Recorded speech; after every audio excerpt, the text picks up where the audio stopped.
You can record narrated videos describing various components of anatomy that are relevant to the subject matter you're teaching. You can pull structures off the body. You can draw all over it as needed. You can use a laser pointer to highlight structures that are relevant to you. And lastly, there's a pair of forceps you can use to point at things, talk about surface level structures, and show trajectories upon the body. These tools combined can give you a great sandbox that you can use to educate your students. You could, for instance, pull off pieces of the shoulder in order to show the approach you would want to use to get into the shoulder joint.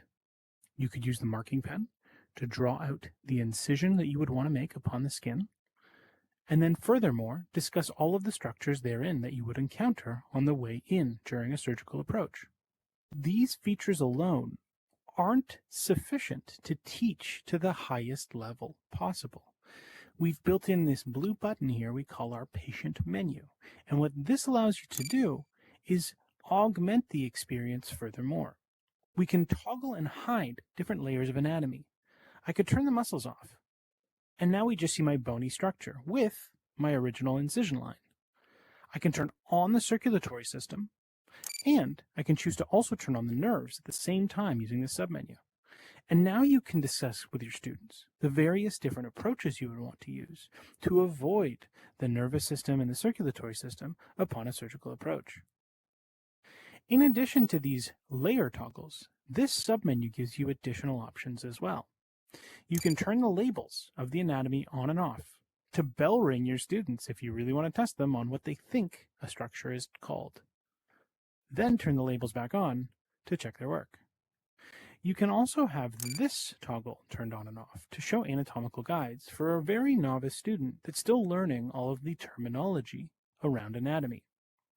The most important feature, however, is what we call our Zoom To feature, which allows you, by using this magnifying glass, to select a part of the body that you wish to zoom into. In this case, let's continue on the shoulder. I'll press the plus button near the shoulder. I will select a left shoulder and then proceed. After a brief period of loading, I'm put back into the same case, but this time the shoulder is zoomed into, and it's now about 3 times life size, which gives us a great opportunity to pull apart the shoulder and see all of the anatomy in its great detail, as well as being massive. You can now talk about the lesser tuberosity and the greater tuberosity in vivid detail.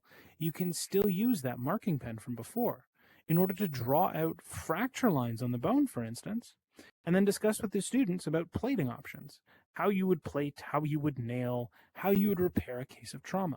This is especially useful to stem discussion around what strategies a surgeon might use and what tools they might need in order to repair it correctly. As you can see with this very brief tutorial, there's a ton of capability here to help you teach and augment subject matter to the exact specifications that you need.